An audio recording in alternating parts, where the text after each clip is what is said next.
Hello friends. तो Mahakal Maharashtra set होने वाली है, जिसका सिलेबस जो है आपके सामने है।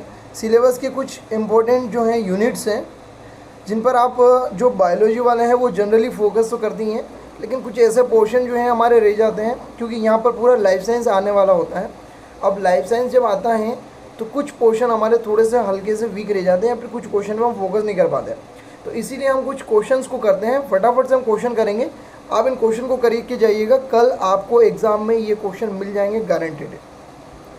ठीक है, चलिए शुरू करते हैं दोस्तों। तो पहला क्वेश्चन है, which of the following interaction is the weakest interaction.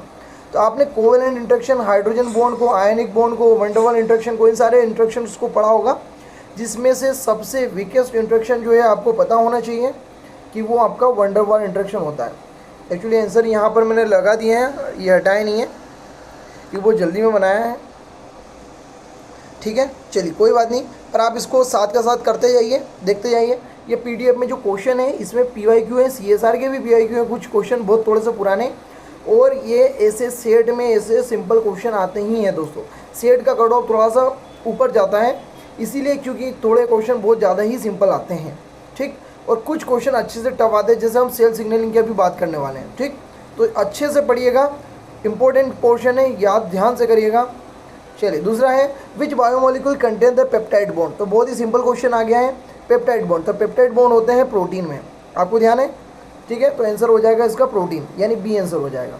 अगला है, which of the following amino acid is aromatic. कुछ क्वेश्चन जो है वो बहुत ही सिंपल है, लेकिन कुछ जो है वो बहुत ही लॉजिकल और थोड़े ठीक ठाक के हैं, जो कि क्वेश्चन आपके एग्जाम के रिगार्डिंग बहुत ही इंपॉर्टेंट बन जाते हैं। ठीक है, नेक्स्ट क्वेश्चन आपसे पूछा है, which of the following is a aromatic amino acid. तो आपको ध्यान रहना चाहिए, फिनाइलएलेनिन, टायरोसिन और ट्रिप्टोफैन, ये 3 अमीनो एसिड जो हैं वो आपके एरोमेटिक होते हैं। तो इनमें से आंसर हो जाएगा आपका सी। ठीक है, एलेनिन आपका एरोमेटिक नहीं है, सेरीन नहीं है, ग्लूटामिक एसिड नहीं है। ग्लूटामिक एसिड एसिडिक है ना, ग्लूटामिक एसिड और दूसरा एस्पार्टिक एसिड। फिर आपसे अगर बेसिक पूछ लिया जाए तो बताइए, HRK, स्टिडीन, लाइसिन, आर्जिनिन, ध्यान रखिएगा। फिर चौथे क्वेश्चन पे चलते हैं, डाइसेक्राइड इज कंपोज्ड ऑफ। एक डाइसेक्राइड बना है, किसका बना होता है डाइसेक्राइड? डाइसेक्राइड किसका बना है? 2 मोनोसेक्राइड्स का। सिंपल क्वेश्चन, एग्जाम्पल भी थोड़ा से ध्यान रख के चले जाइएगा, देख के चले जाइएगा। ये क्वेश्चन में मेरे को जहाँ तक याद है, ये कितनी सेट एग्जाम में ये क्वेश्चन रिपीट होता ही होता है। अभी पिछली बार एमपी सेट में आया था कि which amino acid which vitamin is the fat soluble vitamin. तो हम इसको, जब ये नीट के लेवल का क्वेश्चन है, कोई भारी क्वेश्चन नहीं है, तो आपको याद रखना है हेडेक HDEK, ये जो होते हैं फैट सोल्यूबल विटामिन होते हैं, ये आपको ध्यान रखना है। तो कौन सा हो जाएगा आपका? डी जो हो जाएगा, डी आंसर जो हो जाएगा, क्योंकि विटामिन डी जो है वो आपका फैट सोल्यूबल हो जाएगा। ठीक है, फिर चलते हैं, बहुत ही बढ़िया क्वेश्चन है। देखो, ए सॉल्यूशन विद pH 5, एक सॉल्यूशन है pH का फॉर्मूला क्या होता है? pH is equal to minus log H plus ion is how many times more acidic than pH 7। यानी आपको 2 को कंपेयर करना है, एक सॉल्यूशन है pH 5 का, दूसरा से 7 का। तो मेरे को पहले ये बताइए कौन ज़्यादा एसिडिक होगा? ऑब्वियसली pH 5 वाला होगा ज़्यादा एसिडिक। ठीक है, अब पूछ रहे हैं 7 वाले से कितने टाइम होगा। तो आपने जब बेसिक इसका पढ़ा होगा तो आपने पढ़ा होगा कि एक तो pH स्केल जो है वो आपकी 0 से लेकर 14 तक तो होती है, लेकिन जब हम इसको लोग में कन्वर्ट कर देते हैं तो वो टेंस की पावर में चला जाता है ना, टेंस की पावर में चला जाता है। तो pH 7 जहाँ हो जाएगा वो टेंस पावर -7 हो जाएगा, pH 5 जो टेंस पावर -5 हो जाएगा। कितना टाइम फोल्ड है, दोनों को लिखेंगे तो 5 से 7 कितना टाइम है? 2 टाइम है, यानी टेंस टू दी पावर 2। समझ आ रही क्या मेरी बात? टेंस टू दी पावर -5 लिखा, टेंस टू पावर -7 नीचे लिखा, टेंस टू पावर -7 ऊपर गया, +7 हो गया, तो 7 - 5 कितना हो गया? Tens to the power 2। ये ध्यान रखिएगा, बेसिक कंसेप्ट है। कोई सा भी pH आपसे ऐसा फोल्ड में पूछा जाए, 10 की पावर में उसको कन्वर्ट करके करना है। टेंस पावर 2 कितना हो जाएगा बच्चों? तो दोस्तों टेंस पावर 2 कितना हो जाएगा? 100 टाइम्स हो जाएगा। कितना हो जाएगा? 100 टाइम। क्लियर हो गया क्या? प्रॉब्लम तो नहीं है इसमें ना। टेंस टू दी पावर एक हो जाएगा -5, एक हो जाएगा डिवाइडेड बाई टेंस पावर -7। ये जैसे ऊपर जाएगा तो +7 हो जाएगा ना, +7 हो जाएगा। इसको आप कन्वर्ट करेंगे, क्लियर करेंगे तो कितना हो जाएगा? टेंस पावर 2 हो जाएगा। टेंस पावर 2 कितना होता है? 100 होता है भाई, सिंपल सी बात है। क्लियर होगी क्या बात? अभी टाइम थोड़ा सा कम है, नहीं तो मैं आपको और डिटेल में बताता, है ना। आप थोड़ा सा कर लिएगा तो थोड़ा सा आप जल्दी से इसको कर पाएंगे, है ना। इसमें कोई बड़ी भारी चीज़ नहीं है। क्लियर? 10 की घात 2 10⁻²² हो जाएगा, तो 10 × 10 100 हो जाएगा। Which buffer system maintain the human blood pH? ये क्वेश्चन भी रिपीट होता है दोस्त, ये भी रिपीट होता है। सिंपल क्वेश्चन, नीट के लेवल का क्वेश्चन, लेकिन ऐसे क्वेश्चन रिपीट होते हैं। तो ये बाइकार्बोनेट कौन है? बाइकार्बोनेट, बाइकार्बोनेट, बाइकार्बोनेट समझते हैं, है ना। आपने पढ़ा था CO2 जो है वो जैसे मेंटेन CO2 H+ आने के साथ मिलती HCO3- बनाती है, तो वो कार्बोनेट और बाइकार्बोनेट H2CO3 HCO3 ऐसा करके आपने पढ़े थे। तो वो जो है आपके बाइकार्बोनेट का यहाँ पर बात हो जाएगी। Clear? Which law governs the initial rate of enzyme catalyse reaction? Enzyme catalyse reaction में हम केवल एक ही लॉ पढ़ते हैं, वो है माइकलिस मेंशन इक्वेशन का। क्या है Michaelis mention equation? V0 = Vmax × S upon Km + S। याद है आपको? Km क्या होता है? माइकलिस मेंशन कांस्टेंट होता है।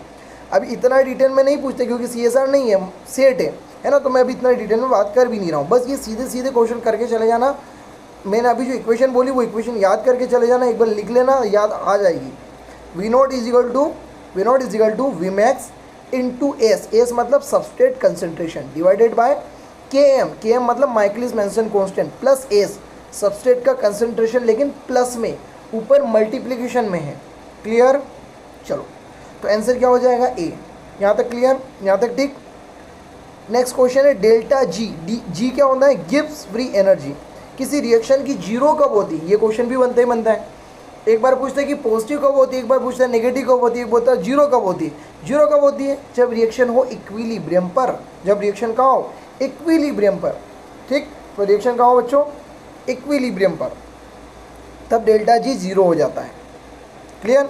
डेल्टा G नेगेटिव होता है तो रिएक्शन स्पॉन्टेनियस होती है, फेवरेबल होती है, होने के लिए होती है।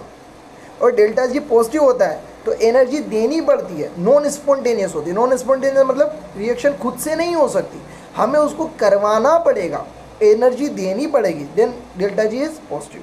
डेल्टा G इज नेगेटिव मतलब रिएक्शन फेवरेबल है, अपने आप हो। चलिए नेक्स्ट क्वेश्चन पे चलते हैं। नेक्स्ट क्वेश्चन आपका the unit of the rate constant for the first order reaction is. अब आप सोच रहे होंगे ये तो केमिस्ट्री का क्वेश्चन है ना, पर ऐसा नहीं, ये एंजाइम्स का क्वेश्चन है ना। एंजाइम, जिनने भी एंजाइमोलॉजी अच्छे से पढ़ी उनको पता है कि ऐसे क्वेश्चन बनते ही हैं, क्योंकि एंजाइम्स में ऐसे ही क्वेश्चन होते हैं, है ना। क्योंकि माइकलिस मेंशन को जब आप एंजाइम के लिए ग्राफ बनाते हैं बच्चों, सबस्ट्रेट का वेलोसिटी के साथ, देखते हैं कि जो ग्राफ बनता है पहले वो स्ट्रेट लाइन बनता है और उसके बाद फिर सीधा, मतलब जो है वो पैरेलल हो जाता है। यानी वेलोसिटी ऑफ रिएक्शन में क्या ले रहे हैं, तो उसको आपको ध्यान रखना है कि फर्स्ट ऑर्डर में जब वो रहता है तब उसका सेकंड इन्वर्स होता है। ठीक है, सेकंड इन्वर्स ये आपका फर्स्ट ऑर्डर का है। क्लियर? ध्यान रहेगा। चलो, तो इसका आंसर हो जाएगा आपका बी। नेक्स्ट बात करें C. Hydrophobic interaction are primarily driven by. Hydrophobic interaction आपसे पूछा, अब थोड़े से क्वेश्चन टफ आ रहे हैं, अभी तक सब सिंपल हो गए थे, है ना। चलो, attraction between polar molecules, repulsion of the non polar molecules from water, covalent bonding और इलेक्ट्रोस्टैटिक अट्रैक्शन। क्वेश्चन आपसे क्या पूछा है, वापस एक बार आओ।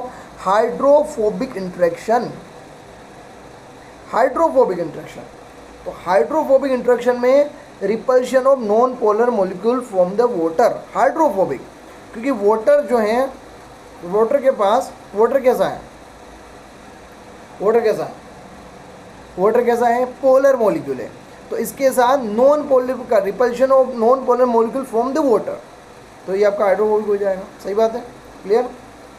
विच molecules donate electron in oxidative phosphorylation. Oxidative phosphorylation, oxidative phosphorylation में इलेक्ट्रॉन कौन देता है? एटीपी। क्या एटीपी इलेक्ट्रॉन देता है? नहीं। NADH, अभी रुको, ADP बिल्कुल नहीं। ऑक्सीजन, ऑक्सीजन तो इलेक्ट्रॉन एक्सेप्ट करता है, एक्सेप्ट करता है, या हाइड्रोजन एक्सेप्टर है। ठीक है, लास्ट इलेक्ट्रॉन और हाइड्रोजन एक्सेप्टर कौन है आपका? ऑक्सीजन है, ETS में, इलेक्ट्रॉन ट्रांसपोर्टेशन में। क्वेश्चन क्या पूछ रहा है, which molecule donates electron in oxidative phosphorylation, तो इलेक्ट्रॉन डोनेट कौन करता है? NADH2। NADH2 जब NADH+H में कन्वर्ट हुआ है तब डोनेट किया है, सिंपल सी बात है, तो ये आंसर हो जाएगा B. In glycolysis 1 molecule of glucose produce net. ये तो कितना सिंपल क्वेश्चन आ गया है। लेकिन हम 11वीं बारी में क्या पढ़ते थे, टोटल की 8 ATP निकलते हैं ग्लाइकोलाइसिस में, लेकिन क्या 8 निकलते हैं? नहीं। क्यों? क्योंकि 2 तो पहले यूज़ हो गए, 2 तो पहले प्रिपरेटरी फेज में यूज़ हो जाते हैं, और जो आपके बनते हैं वो जिनको हम 8 गिनते थे वो तो 2 NADH2 से बनते थे, जो कि इलेक्ट्रॉन ट्रांसपोर्ट चेन में जाती है। जब तक, मेरी बात ध्यान रखेंगे, जब तक ऑक्सीडेटिव फॉस्फोराइलेशन वर्ड नहीं लिखा हो कि in glycolysis how many ATP are produced with help of oxidative phosphorylation, यानी कि इलेक्ट्रॉन ट्रांसपोर्ट चेन तक की बात हो रही है, तब तक हम केवल ग्लाइकोलाइसिस में कहेंगे कि 2 ATP बनते हैं। ठीक, चलो 2 ही बनते हैं, ठीक है, क्योंकि NADH के नहीं गिन रहे। 2 NADH के नहीं गिनेंगे तो एक NADH 3 ATP, दूसरे NADH 3 ATP 6 ATP, 6 ATP में खत्म हो गया तो 8 - 6 2 ही बन रहे हैं।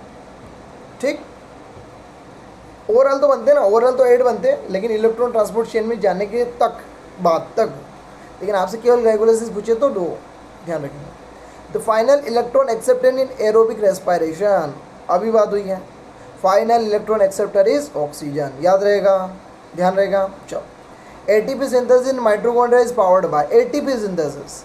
बताइए ATP सिंथेसिस क्यों होता है? क्यों होता है ऐसा क्या होता है? सब्स्टिट्यूटिव फॉस्फोराइलेशन की वजह से? नहीं, प्रोटॉन ग्रेडियंट। हाँ, प्रोटॉन ग्रेडियंट क्या होता था कि जो H+ नीचे से पंप किए जाते थे मैट्रिक्स से इंटर मेम्ब्रेन स्पेस में, जब NADH2 टूटता है तो NADH और H+, तो वो H+ पहला कॉम्प्लेक्स 4H+ कहाँ भेजता है? इंटर मेम्ब्रेन स्पेस में। फिर उसी टाइप से सेकंड नहीं भेजता, थर्ड भेजता है। कितने भेजता है? 4H+। फिर लास्ट वाला, उसके बाद फोर्थ कॉम्प्लेक्स कितने? 2H+। तो कितने बच जाते हैं? 4 4 2 10 10H+। तो ये प्रोटॉन ग्रेडियंट की वजह से ATP सिंथेस जो है आपका वो मूव करता है, हाइड्रोजन उसमें से वापस मैट्रिक्स में आते हैं, क्योंकि ग्रेडियंट बनता है, प्रोटॉन ग्रेडियंट बनता है। ध्यान रहेगा, ये प्रोसेस आपको ध्यान है क्या? नहीं ध्यान है तो आपको थोड़ा सा याद रखना पड़ेगा अभी तो, क्योंकि डिटेल में भी बात की नहीं जा सकती दोस्तों। ठीक, तो आपको याद रखना है कि प्रोटॉन ग्रेडियंट ऐसी प्रोसेस है जिसकी वजह से ATP बन रहे हैं, साफ सुथरी बात। ठीक है क्या? ये सेशन बहुत हेल्पफुल होने वाला है, लेकिन आप इसको सेशन को पूरा करेंगे तो। Enzyme are mainly composed of, enzyme किसके बने हैं? All enzymes are protein except are some. या ये स्टेटमेंट सही है या दूसरा स्टेटमेंट? सम एंजाइम्स या almost all enzymes are protein, some of them are different.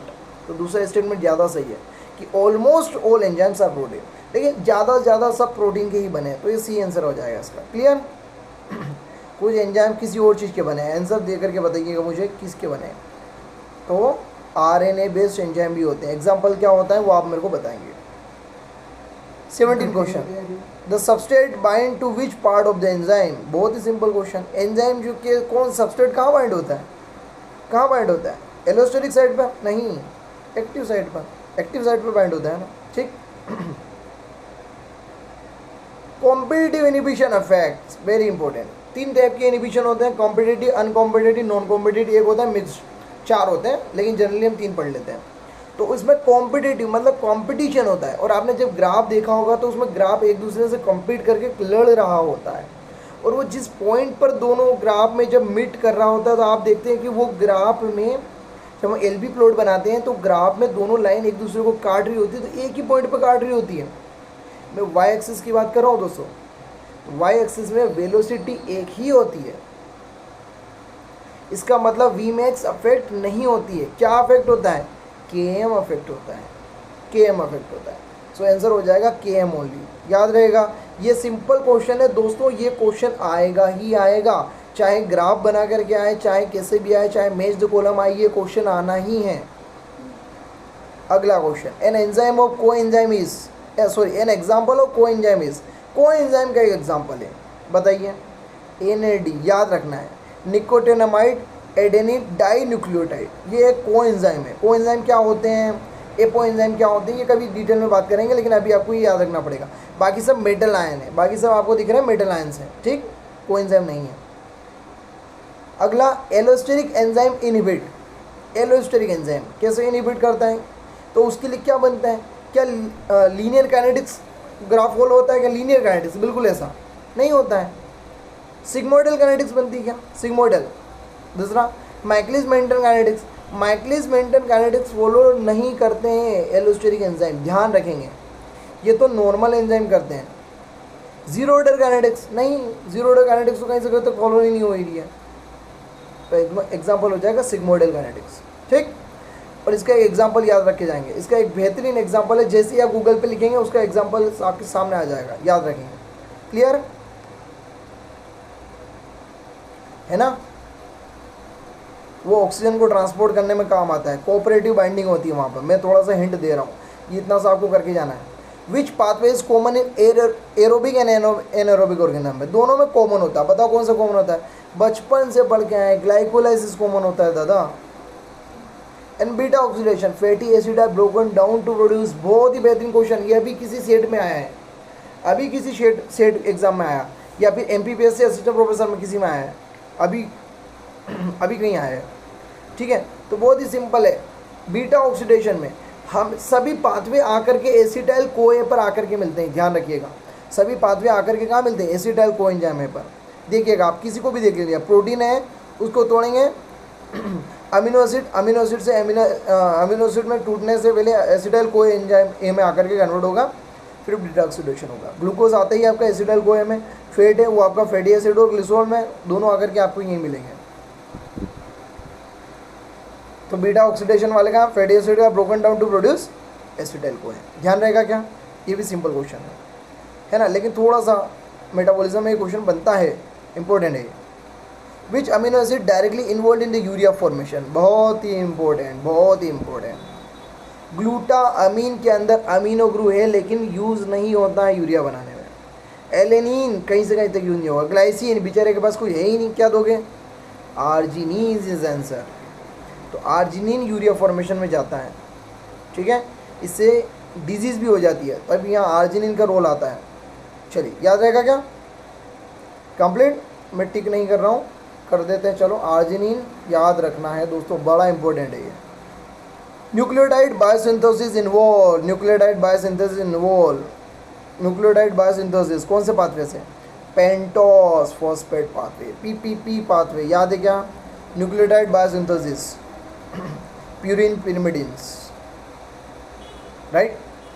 The major product of purine degradation in human is, major product पूछ रहा है कि जब प्यूरिन डिग्रेड होते हैं तो मेजर प्रोडक्ट क्या बनता है, प्यूरिन डिग्रेड होते हैं तो क्या यूरिया बनता है, नहीं, अमोनिया बनता है, नहीं, जेंथिन नहीं, जेंथिन भी नहीं, क्या बनता है, यूरिक एसिड, याद रहेगा, ये डायरेक्ट याद रखना है, यूरिक एसिड, इसलिए डिसऑर्डर हो जाती है। इन डिसऑर्डर को भी मेटाबॉलिज्म में हम पढ़ते हैं, सिंपल सी चीज़ है, ठीक है। चलो अगला आ जाओ, मैच करना है, मैच कर लोगे, लिपिड के सामने लिपिड को किससे मैच करोगे, genetic information, short term energy, catalysis, energy storage. किसी और को देखो, शॉर्ट टर्म एनर्जी को हम मैच कर सकते हैं क्या कार्बोहाइड्रेट से, तो थर्ड का सी लगा दे क्या, पहले थर्ड का सी लगा देते हैं, थर्ड का सी लगा दो। न्यूक्लिक एसिड को क्या करेंगे, न्यूक्लिक एसिड को कैटालाइसिस लगाया क्या, नहीं, न्यूक्लिक एसिड तो क्या है, जेनेटिक इन्फॉर्मेशन, DNA RNA में क्या है, न्यूक्लिक एसिड है, तो चौथे का डी, तो ये तो सबका सेम का सेम मैच ही हो रहा है। लिपिड हो गया एनर्जी स्टोरेज के लिए, प्रोटीन हो गया कैटालाइसिस के लिए, प्रोटीन मतलब वही एंजाइम, और तो ए का ए, दो का बी, तीन का सी, ये तो सेम का सेम मैच हो रहा है, हो जाएगा, ठीक है, ये तो बहुत सिंपल हो गया। अगला हाइड्रोजन बॉन्ड की हम बात करें, हाइड्रोजन बॉन्ड, ये भी क्वेश्चन बनता है, हाइड्रोजन बॉन्ड जो है क्या टेम्परेरी डाइपोल इंटरेक्शन है, चार्ज इंटरेक्शन है, exclusion of water from molecules. अभी और देखते हैं, वंडरवॉल में charge interaction, temporary dipole interaction है ना, तो ये भी सामने का सामने मैच हो रहा है, सब सामने के सामने मैच हो रहे हैं यहाँ, ये थोड़ी टेबल ऐसी बन गई है, कोई बात नहीं, मैं इसको थोड़ा सा वो कर देता हूँ, मैं यहाँ कर देता हूँ, इसको थोड़ा सा हाइड कर लेते हैं। अब बताओ, हाइड्रोजन बॉन्ड के पास पार्शियल चार्ज होते हैं, है ना, हाइड्रोजन बॉन्ड कब होते हैं, जब पार्शियल चार्ज होता है, पार्शियल चार्ज बनता है तभी हाइड्रोजन बॉन्ड बनते हैं। दूसरा आपका वंडरवॉल में टेम्परेरी डाइपोल इंटरेक्शन है, ये temporary interaction, van der Waals weakest interaction है, टेम्परेरी इंटरेक्शन है, डाइपोल के से बनता है। आयनिक जब बनता है तो चार इंटरेक्शन, क्योंकि आयंस होंगे, आयन के बाद तो नेगेटिव चार्ज बनेंगे। दूसरा आपका हाइड्रोफोबिक इंटरेक्शन में, जहाँ पर exclusive water from molecule, exclusive water from molecule, सही है। हाइड्रोफोबिक में ऐसा हो जाएगा, सिंपल है। पर ये क्वेश्चन मेज द फॉलोइंग में आ जाएगा, यहाँ तक कि CSR में ऐसे क्वेश्चन आए। अब ये बेहतरीन क्वेश्चन है आपके सामने, ये बेहतरीन क्वेश्चन है। आपने OTHALIL यानी ओथलील को पढ़ा है क्या? नहीं पढ़ा तो पढ़ लीजिए। ओथलील जो है वो आपकी एंजाइम की क्लासिफिकेशन की क्लासेस हैं। ऑक्सीडोरिडक्टेज, ओथलील, ट्रांसफरेज, हाइड्रोलाइजेज, लाइजेज और आइसोमरेजेज और लाइगेजेस। पहला ऑक्सीडोरिडक्टेज, ऑक्सीडोरिडक्टेज में मतलब वही ऑक्सीडेशन और रिडक्शन। तो ऑक्सीडेशन रिडक्शन कब होगा? जब इलेक्ट्रॉन का ट्रांसफर होगा। Gaining of electron is reduction, lose of electron is oxidation, ठीक। हाइड्रोलेज, हाइड्रो वाटर, हाइड्रोलेज तो क्लीवेज यूजिंग वाटर, वाटर की हेल्प से तोड़ना, हाइड्रोलेज। ट्रांसफरेज, फंक्शनल ग्रुप का इधर उधर ट्रांसफर होना, transferase, transfer of function. Isomerase, rearrangement, isomerase है, आइसोमरेज है ना, ग्लूको आइसोमरेज। तो यहाँ पर भी सेम मैच हो गया, यहाँ सब ऐसी बन गई है, सारे एक दूसरे के बराबर मैच हो रहे हैं, कोई बात नहीं है, ठीक है। अगला नेक्स्ट है आपका मेटाबॉलिक पाथवे और सेलुलर लोकेशन से। तो पहला है इसमें आपका ग्लाइकोलाइसिस कहाँ होता है? साइटोप्लाज्म में होता है भैया, बच्चों को बताया। TCA साइकिल माइटोकॉन्ड्रिया मैट्रिक्स में होता है, याद रहेगा। ध्यान है। Oxidative phosphorylation, inner mitochondrial membrane, inner में, ठीक। बीटा ऑक्सीडेशन, बीटा ऑक्सीडेशन क्या होता है बताओ? सारे टाइप के जो भी ऑक्सीडेशन है, बीटा ऑक्सीडेशन हो गया, वो सारे माइटोकॉन्ड्रिया के मैट्रिक्स में होते हैं। कहाँ होते हैं? माइटोकॉन्ड्रिया के मैट्रिक्स में होते हैं, ठीक। तो ये भी सेम मैच हो जाएगी। विटामिन से एक क्वेश्चन बना के दिया है। विटामिन सी, विटामिन सी जो है वो आपका, विटामिन सी देखते हैं अभी, मैच करेंगे। विटामिन डी, विटामिन डी हमें याद रहता है बचपन से, रिकेट्स हो जाता है ना, हड्डियों में कमी, कैल्शियम की कमी, ये सब कैल्शियम एब्जॉर्प्शन में, है ना। तो ये हो गया। विटामिन B12, B12 से पर्निशियस एनीमिया हो जाता था। किसी NCERT की एक लाइन में एक लिखा हुआ है, NCERT में, केमिस्ट्री के NCERT में लिखा हुआ है, लास्ट में मेरे को जहाँ तक याद है ना। तो रेड ब्लड सेल फॉर्मेशन, अगर आपको इसकी कमी हो गई तो डिजीज़ हो सकता है, याद है क्या। विटामिन के ब्लड क्लोटिंग में काम आता है ना। तो विटामिन सी जो है आपका कोलेजन ही बच गया, विटामिन सी आपका कोलेजन। अब इसको याद कैसे रखेंगे, थोड़ा सा आइडिया देता हूँ। आजकल आप जो ब्यूटी के प्रोडक्ट्स देखते हैं, जो चेहरे पर लगाने के लिए, स्किन पर, चेहरे मेनली आपकी ब्यूटी के लिए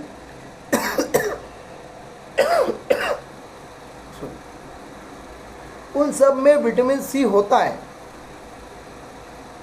वो फ्री रेडिकल से एंटीऑक्सीडेंट की तरह काम करता है,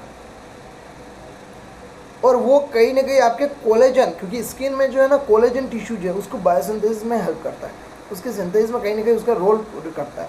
तो इसीलिए हम आप देखते हैं ब्यूटी के प्रोडक्ट में, आप देखिएगा तो विटामिन सी इनरिच्ड लिखा रहेगा, या ग्लूटाथियोन होगा, है ना, क्योंकि ये सब एंटीऑक्सीडेंट है, और एंटीऑक्सीडेंट DNA के डैमेज को रोकते हैं, स्किन के बैरियर को मजबूत करते हैं, स्किन को डैमेज से भी रोकते हैं। दूसरा कोलेजन सिंथेसिस को इन्हांसमेंट करते हैं, बढ़ाते हैं, क्लियर। तो विटामिन सी ऐसे मैच हो जाएगा, याद रहेगा। Vitamin B12 pernicious anaemia, red blood cell से कहीं ना कहीं उसका है ज़्यादा प्रॉब्लम हो जाती है, कमी हो जाती है, रेड ब्लड सेल टूट जाती है, रेड ब्लड सेल कम हो जाएगी, हीमोग्लोबिन कम हो जाएगा, पर्निशियस एनीमिया हो जाता है, खून में हीमोग्लोबिन की कमी। चलो ये जल्दी से करा देता हूँ। सेल कम्युनिकेशन सिग्नलिंग का, which hormone use in intracellular receptor, intracellular receptor cell के अंदर जाकर के काम करने वाले, यानी कि लिपिड मेम्ब्रेन में सोल्यूबल होने चाहिए, न्यूक्लियस तक टारगेट होना चाहिए। आंसर हो जाएगा क्या आपका? कौन कौन? इंसुलिन करता है? नहीं, इंसुलिन के रिसेप्टर तो बाहर, ग्लूट के बाहर ही पड़े रहते हैं। ग्लूकागॉन? बिल्कुल नहीं। Thyroid hormone? बिल्कुल, यानी स्टेरॉइडल हार्मोन्स, थायराइड हो गया, प्रोजेस्टेरोन हो गया, टेस्टोस्टेरोन हो गया, ये सारे। एड्रीनालिन, एड्रीनालिन के भी बाहर ही हैं, ठीक है। आंसर आपका हो जाएगा C. Insulin receptor is what type of receptor? ये भी क्वेश्चन आ जाता है, थोड़ा तगड़ा क्वेश्चन है ये। ऐसे क्वेश्चन में बच्चे फंस जाते हैं, ऐसे क्वेश्चनों में, यानी सेल कम्युनिकेशन ये थोड़ा सा वीक रह जाता है अपना। बाकी अपना ठीक रहता है, ये थोड़ा सा वीक रह जाता है। तो ये आपका RTK रिसेप्टर टायरोसिन काइनेज वाला है, याद रख लेंगे। RTK इस इंसुलिन का रिसेप्टर जो है वो RTK टाइप का, याद रह जाएगा क्या, पूरा नहीं करा रहा हूँ, इतना याद रखेंगे। GPCR का ऐसा नहीं है, GPCR सर्पेंटाइन रिसेप्टर है, ये आपके विज़न में, स्मेल सूंघने में, और भी आपके जो हैं उनमें, हियरिंग में है ना, सुनने में, सूंघने में, इसके अलावा भी हैं उनमें, वहाँ काम है, यहाँ काम नहीं है इसका। Which of the following hormone acts via the cyclic AMP as a secondary messenger? Very important, very important. Epinephrine answer आएगा। GPCR काम करता है इससे। इपिनेफ्रिन का काम कैसा है? इपिनेफ्रिन का किसका है, कौन सा है इसका? GPCR, जी प्रोटीन कपल रिसेप्टर। जी protein couple receptor adrenal cyclase को एक्टिवेट करता है। एडिनल साइक्लेस साइक्लिक इसको तोड़ देगा, साइक्लिक AMP को में। क्लियर है क्या? ये भी सिंपल है, हो गया।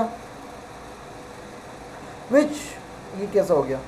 Which hormones bind to the receptor inside the nucleus, ये तो फिर अभी वापस रिपीट हो गया। कोर्टिसोल, यानी जितने भी स्टेरॉइडल हैं। ऑक्सीटोसिन नहीं आएगा, ग्लूकागोन नहीं आएगा, फॉलिकल स्टिमुलेटिंग हार्मोन FSH नहीं आएगा, ध्यान रखेंगे। क्लियर है? Which of the following is not a secondary messenger? Cyclic AMP secondary messenger है। पांचवें आपको थोड़े से एक जनरल आइडिया होना चाहिए। कैल्शियम आयन जो है वो आपका सेकेंडरी मैसेंजर की कहानी करता है। IP3 DAG पाथवे में आपने देखा ही होगा, है ना। IP3 हो गया आपका, DAG या डायसाइल ग्लिसरॉल भी होता तो भी वो सेकेंडरी मैसेंजर की तरह काम करता। केवल GTP कहीं आपको देखने को नहीं मिलेगा। GTP ये भी ऐसा सेकेंड मैसेंजर की तरह काम नहीं करेगा, मैसेंजर की तरह काम नहीं करेगा, ध्यान रखेंगे, ठीक। फोस्फोलाइपेस C किससे एक्टिवेट होता है, कौन से वाले पाथवे में आता है? GPCR में, GPCR का पाथवे ही है ना। तो GPCR में कौन आएगा? वही IP3 DAG पाथवे में भी, वहाँ पे फोस्फोलाइपेस C वहाँ से भी एक्टिवेट होता है। तो IP3 DAG, cyclic AMP, GTP, ATP। ये पूछ रहा है कि phospholipase C activation lead to the production of, हाँ, जब फोस्फोलाइपेस C एक्टिवेट होता है तो ये डायसाइल ग्लिसरॉल और IP3 को दोनों को उसको अलग अलग कर देगा, ठीक है। तो ये आंसर हो जाएगा A. Cyclic AMP dependent protein kinase is also known as cyclic AMP dependent protein kinase. अच्छा, तो ये आपका हो जाएगा protein kinase A, protein kinase A. ये भी GPCR का ही पार्ट है। एक्चुअली हम GPCR को मल्टीपल पाथवेज में पढ़ते हैं, ठीक है। एक IP3 DAG वाला पाथवे है, दूसरा ये आपका PK वाला फोस्फोलाइपेस C वाला PLC वाला पाथवे है। तो ये आपको एक GPCR का याद रखना है जनरली के PK है फोस्फोलाइपेस फोस्फोकाइनेज ए, ठीक है, PK है फोस्फोकाइनेज ए। ये cyclic AMP। Which enzyme degrade the cyclic AMP? Cyclic AMP को डिग्रेड करता है ना। हाँ, ये ट्रिकी क्वेश्चन है। यहाँ एक्टिवेट होने के लिए एडिनाइल साइक्लेज जाता है, एक्टिवेट करने के लिए एडिनाइल साइक्लेज, इसका नाम ही एडिनाइल। साइक्लिक AMP में ए कौन है? एडिनाइल ग्रुप है ना, एडेनोसिन मोनोफॉस्फेट। तो उसको एक्टिवेट करने के लिए एडिनाइल साइक्लेज है, लेकिन डिग्रेड करने के लिए जब भी पूछे तो फोस्फोडाइएस्टरेज, फोस्फोडाइएस्टरेज। यस, चलते हैं, बस चल रहे हैं। चलिए ठीक है, अभी यहाँ से बहुत सारे क्वेश्चन है, मैं आपको एक बार दिखा देता हूँ। जनरली क्वेश्चन आप इनको कर लीजिएगा थोड़ा थोड़ा सा, इनका स्क्रीनशॉट और इनके साथ में दिया हुआ है, तो इनको कर लीजिएगा रोक के। बहुत ही इंपॉर्टेंट क्वेश्चन है, ऐसे कैसे आएंगे याद रखिएगा। फ्रीजल रिसेप्टर पूछा क्या क्वेश्चन है, WNT सिग्नलिंग है, फ्रीजल रिसेप्टर। स्मैड पूछा क्या क्वेश्चन है, ये क्वेश्चन पूछा गया है, सारे इंपॉर्टेंट क्वेश्चन है।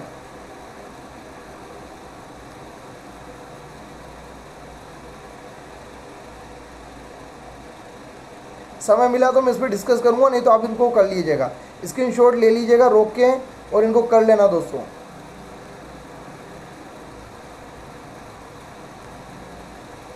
ये कर लीजिए, ये बड़ा इंपॉर्टेंट है, ये बड़ी इंपॉर्टेंट है, ये सबसे ज़्यादा, ये सब इंपॉर्टेंट है, सारा आ जाएगा इसमें, ये आ जाएगा, ये कर लीजिएगा, ये कर लीजिएगा। मैच का मैच, सामने का सामने मैच है, ये कर लीजिएगा। फिर अभी तो मेरे को टेक्सोनॉमी भी करवानी थी, मैं करवाता हूँ, टाइम होगा तो मैं करवाऊँगा। CSR का क्वेश्चन लेकर के आया मैं आपके लिए, क्वेश्चन है फाइलोजेनेटिक ट्री। बस वेट अ मिनट, कर रखा था, ठीक है। चलिए, तो अब हम बाद में करते हैं, बताता हूँ आपको, ठीक है।